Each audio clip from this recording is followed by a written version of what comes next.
રામ રામ ને સીતારામ બધાને માતાજી હમનું સારું કરે ને બધાને હાજર નરવા રાખે એવી શુભેચ્છા આપું છું. તો અત્યારે આપણે પડા બાજુ આવતા રહીએ છીએ ને આપણે સરસ મજાનું શિરાવી પણ લીધું છે ને અત્યારે તો 10:30 જેવો ટાઈમ થઈ ગયો છે અને વાડીમાં આપણે ઝાર ને મકાઈ ને એવું બધું વાવેલું હતું એ બધું વટાઈને કમ્પ્લીટ થઈ ગયું છે ને અત્યારે ખેડાઈ હોતાને ગયું છે અને આપણે નવું વાવેતર કરવાનું છે. વાવેતર તો ક્યારે કરવાનું થાય ખબર નથી પણ ખેડી વાળું છે આપણે. અત્યારે જો આમાં સરસ મજાનું ખેડાઈ ગયું છે ને આમાં આપણે ગાજર નહીં ખાતા ને તો ગાજર ઘણી ઠેકાણે દેખાય છે. ખેડ કર્યું ને એટલે ગાજર જો નીકળ્યા છે એટલે ગાજર કાંક આપણે વીણવાના હોતન છે. જો નાના હોય નાના એમના હજી બહુ સારા થયા ન હોય ને અમુક તો મોટા હોતન દેખાય છે. જો થોડા ઘણા આવા ગાજર વીણી લેવું પછી આપણે ને ઢોરમાલને નાખી દેવું એટલે ખાઈ લઈએ. તો આટલું આપણે છે ને ખેડાવીને રેવા દીધું છે કેમ કે આપણે આમાં છે ને શીમડી ફૂટી છે એટલે આ ઝાર વઢાઈ ગયું હોય ને પછી ફૂટે ને એને શીમડી કહેવાય.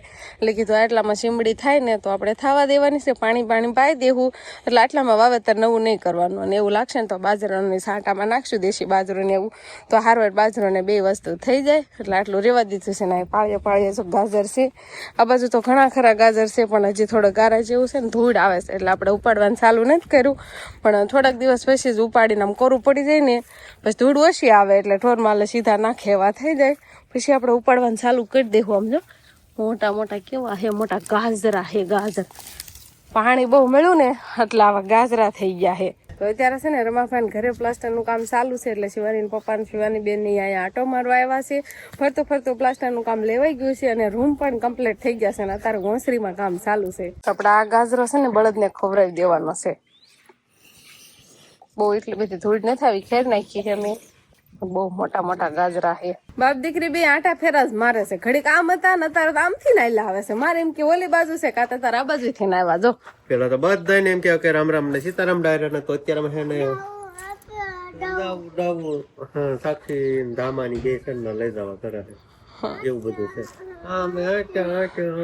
અહીંથી આંગળી સીંધે એટલે વજન લઈને રખડ્યા એમ કયો હાલ આમ જો હરપાલા બૂટ પહેરીને વી આવી છે એમ કયો તું હાલવા માંડી એમ કયો હાલી નહીં જાવ. હા હવે જાઓ જો બૂટ પડી ગયા. જો બૂટ પહેરી લે એમાં બૂટ નો એને શોખ થાય છે એટલે હરપાલા પહેરીને આવતી રહીશ. ઠણકલા કેવી કરે જો. તો અત્યારે આપણું ટ્રેક્ટર છે ને સ્પ્રે પંપ લઈને જતું રહ્યું છે ને આપણે જવાનું છે દવા છાંટવા. એટલે શિવાની પપ્પા જો ગાડી તૈયાર કરી છે એટલે આપણે ગાડી લઈને જવાનું છે ને. હા જવાનું આપણે પેલા ઢોકળા ખાટા ને પછી એમને બે ખેતર છાંટવાની છે. તો આજે છે ને આપણે જીરું પણ જોવાઈ જશે. કેટલા દિવસ થયા ખેતર ગયા નથી, જીરું આપણું કેવડું થયું છે. આ કામકાજમાં હતા ને તો જમવાનું જ નથી પણ આજે દવા છાંટવા જવાનું છે ને એટલે અમે હંતાઈ આવી છીએ. મોટા ભાઈની ટ્રેક્ટર લઈને જતા રહ્યા છે. એમાં બસના મમ્મી વતન બે ગયા છે પણ અમે બે હવે ગાડી લઈને જશું ને. તો આપણું ટ્રેક્ટર આગળ હાલ્યું જાય છે. મોટા ભાઈને હાલતા થઈ ગયા પણ હવે આપણે મોર થઈ જાય. હવે ટ્રેક્ટર તો પાછળ રહી જ જાય નહીં. તો વાડી આવી ગયા છીએ. વાડીએ પૂગી ગયા છે અને મને સાંભળતો નથી. હું કે દિવસે ટુકડી વાડી આવ્યો હોય છે. બોલો કેવું આપણું જીરું થઈ ગયું છે. અમને છે ને લીલા લેર કરે કઈ વાંધો નથી. કેવું હોય છે આમ તમને બધાને એમ જ થતું છે ને કે જીરું જોઈવી. આમ ઘણા ખરા ને છે ને લીલો હુકારો હોય એટલે જીરું જાતું હોય પોતાને એટલે એવો પ્રોબ્લેમ તો અમારે થોડો ઘણો રહ્યો છે પણ આ વાડીએ એવો પ્રોબ્લેમ ઓછો છે એમ.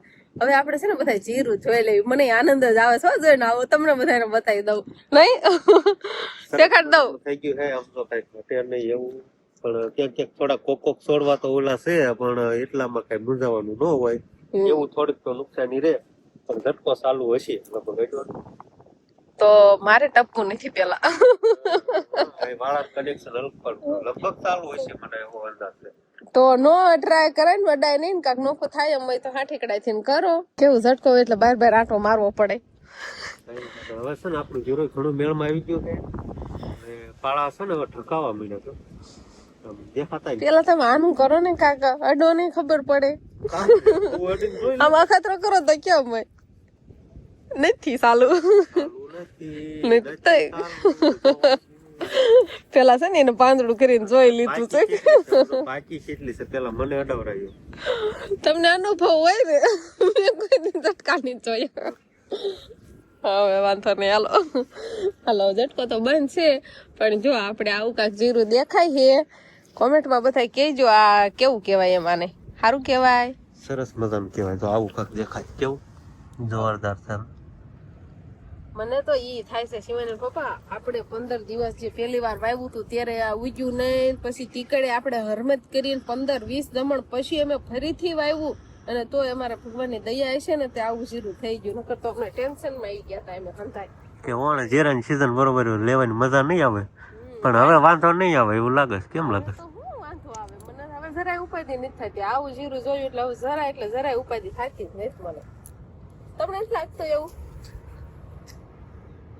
આપણે છે ને દવા છાંટવાનું કામકાજ ચાલુ થઈ ગયું છે ને આપણે થઈ અહીંયા પંપે મોટા ભાઈ ભાજી ને રીંગણને બનેલી બસ થાય પાઇપ, કેમ કે પાઇપ ગહડવામાં 2-3 માણસ જોવી હલાવો આપણે અહીંયા વીટવાનું ને એવું બધું હાલે અને પંપ ની ધ્યાન રાખવાની એવું બધું છે. તમારે આમ લઈને જવાનું હોય પાછા આવી એટલે બધું આપણે દવા છાંટવાનું કામકાજ કમ્પ્લીટ થઈ ગયું. અમે તો એને દવા છાંટતા હાલ્યા આવે છે ને મોટા ભાઈ એમ કહેવાય બધું જેટલું બાકી રહે ને એટલું બધું લેતા આવે છે.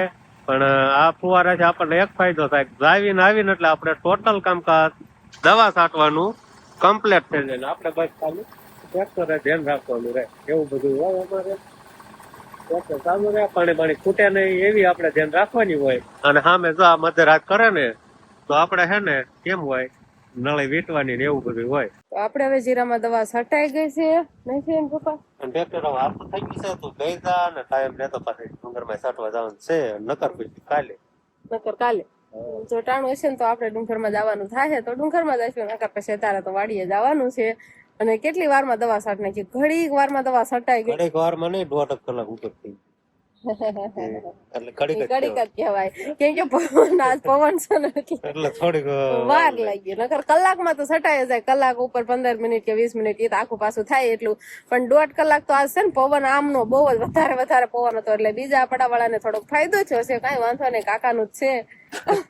પવનમાં દવા એમાં જતી ગઈ તો કઈ વાંધો નહીં. હાલો ટ્રેક્ટર હાલતું થઈ ગયું છે અને આપણે પણ હાલતા થઈ જઈએ. જો ટાણું હશે ને તો આપણે ડુંગરમાં જવાનું થાય, નકર આપણે અત્યારે વાડીએ જવાનું છે. તો આપણે અત્યારે ઘરે આવતા રહ્યા છીએ ને કોઈ છોકરા દેખાતા નથી. આપણે છોકરાને તો અહીંયા મૂકીને જ ગયા હતા. શિવાની બેન ને આપણે હારે નતા લઈ ગયા, વિહાનભાઈ ને હારે નથી લઈ ગયા. મારા દીકરી 2 છોકરાને રમાડતા હતા એટલે અંકિતા બેન ને બા 2 ઘરે હતા. બા કેસે ખબર ન પડવા દેતા, માન ફોન લાવી છે એટલે બા જોવા જાય છે. આપણે જવાનું નથી, ત્યાં શિવાની છે હોલમાં અને અહીંયા વિહાનભાઈ અહીંયા રૂમમાં હોતા હે. સમજો એને બિચારાને હિસકાવીને હું રહી દીધો અંદર કરે. એને નતા લઈ ગયા, ના દવા છાંટવાની હતી ને એટલે કીધું આપણે એકને લઈ જવાની નથી. હોઈ ગઈ જાગે છે તો હું નહીં જાઉં હવે. હું બોલી છે નહીં બહુ ધીમું તેમાં બોલું છું. હવે અને માન હું રહ્યો આ શિવાની આવે એટલે આ હુવે નહીં. 2 છોકરાને ઘરે રાખ્યા ને એટલે ઈ વાંધો પડે. આને હું હોય તો શિવાની નો હુવા દે એવું થાય. સટાઈ દઈએ સટાઈ હા તો બસ સાટીને સીધા હાલતા જ થયા. જઈને તરત પાણી નાખીને ટાંકામાં સાટવાનું શરૂ કર્યું. હવે આખી વાડી ને તો શિવાની પપ્પા આવે પછી ખબર પડે કેમ કરવાનું આખી વાડીએ. બાકી આખી વાડીએ સાંટી આવો બા એમ કે હે. હબ સટાઈ ગઈ દવા એમ કે હે. હવે કે આખી વાડીએ સાંટી આવો એમ કે હે. જવું લારીનો ફેરો મારવાનો એવું છે, એવું બધું છે. હાથી ભરી ભાડું છે, ભાડું કરવા જવાનું. અને આપણે લાવવાની છે ને હાથી 2 કામ છે. તો અત્યારે આપણે બાથરૂમ ની સોકડી છે ને એમાં પૂણી પૂરવાનું કામ હાલે છે એટલે ભરતી ફરવાનું. અને અગાશી ઉપર જો આપડે ભૂકો ને કચરો એવો બધો હતો ને ધૂળનો ને એવો બધો ભેગું કરીને ઈટુનો ઈ બધું પણ આપણે હેઠું ઉતારી લીધું એટલે અગાશી ઉપર પણ ચોખ્ખું થઈ જાય. અને અહીંયા ધૂળનો થફો હતો ઈ આમાં આપણે નાખ્યું છે ને લાયનું ને એવું તો બધું ફિટિંગ થઈ ગયું. એટલે કીધું આપણે પૂણી પૂરવાની થાય એટલે પેલા સોકડીમાં પૂરી વાળવી, પછી હજી 2 બાથરૂમમાં થોડું ઘણું નાખવાનું થાય. અને શિવાની જો ત્યાં રમે છે. આવી શિવાની હવે હાલો ના કરતી અને ના રમું છે. હારા ઈટુના કટકા હોય ને આપણે નોખાતા રહ્યા હે. જો હજી ઈટું હારવાનું કામ તો ચાલુ છે એટલે આખી ઈટું નથી હવે કટકા છે. પણ ક્યાંય હજી પગથિયું ને એવું બનાવવાનું થાય ને એમાં જોઈવી એટલે નોખા રાખવાના છે. આ મૂકાશે તો મૂક દો પછી તો નાખી દો તો હળવે અક્ષર નાખી દો નકર લઈ લો. હાલો જો બસ હવે થોડા ઘણા કટકા છે ને એટલા નીચે ઉતાર લે એટલે બધું આવી જાય. લાવો ઈ લાઈન જોતવાની છે. આ બાજુ વિહાનભાઈ ને વંશભાઈ ને અને ભાગ ખાવાનું કામ હાલે. લે બિસ્કિટ ખાતું, બદામ ખાય, બદામ બદામ બિસ્કિટ એ હું બદામ કે બદામ ખાલી આકાર બદામ નો હે અને કે બદામ કેતો ને બદામ જેવું પ્રોટીન એ નો મળે ને આમાં. બદામ તો સમજો ને આ નીચે મૂકી દીધું છે વિહાનું થાય ઢોળીને નાખે નહીં બા ઢોળીને નાખે આવું ખાહે. શિવાની ને બોલાય આવું ભાગ લેવા આટો છે ને મસ્ત વાહે દોડે છે પણ કેટલો ભાગ ઘરે છે પણ ઘરે નહીં થાવું. આ ઘરે વી હાલ શિવાની હાલ બીજું આપો હાલ લે દીકા વંશ આ પાસે લઈને ખાવો છે. વંશ ઓલા કરે જાવું તો રમવા. તો અત્યારે આપણે વાળું પાણીનું તૈયાર થઈ ગયું છે અને વાળું કરવા બેસી ગયા છીએ નહીં શું પપ્પા? બધા છે ને સુલા પાસે બેઠા છે. આમ તાપ લાગે ને અને થાય એવું જેમ આમ તમે ખાવ ને એટલે ઠંડી સડે એટલે સુલો છે ને તાપ ચાલુ જ છે. હારો આમ તાપતા જાય એટલે પાસે બેઠા જો આ જોઈને પપ્પા બેઠા અહીંયા બા બેઠા અને અહીંયા હું આ બાજુ ઢુકડી. મારે તાપ ઓછો આવે પણ આ બે ને મા દીકરાને થોડોક વધારે તાપ આવે નહીં. તમને એમ થાય ટાઈટ કેવાય મને ટાઈટ એની થાય તે આવે છે બહુ જ ઠંડી આવે છે આપણને. અને શિવાની બેન આપણે વાળું કરીને પછી હુઈ ગયા છે ને વિહાનભાઈ હુઈ ગયા છે અને અંકિતા બેન એને બધાને વાળું થઈ ગઈ છે અને અમારે ત્રણને જ બાકી છે એટલે અમે ત્રણે પી ગયા છીએ અને એ બધા કાંઈક વાસણ ને એવું લઈને ગયા છે એટલે વાસણ ધોવા. તો બસ હવે આજનો દિવસ કાંક આપણે આવો રહ્યો. તો આ સાથે જ હવે આજનો વ્લોગ આપણે અહીંયા પૂરો કરશું. તો વિડીયો તમને કેવો લાગ્યો કમેન્ટમાં જરૂર કહેજો અને જો પસંદ જ હોય તો લાઈક કરજો, શેર કરજો અને ચેનલમાં નવા હોય તો ચેનલને સબસ્ક્રાઈબ કરી લેજો. તો ફરી પાછા મળશું આપણે નવા વ્લોગમાં. તો બાય બાય.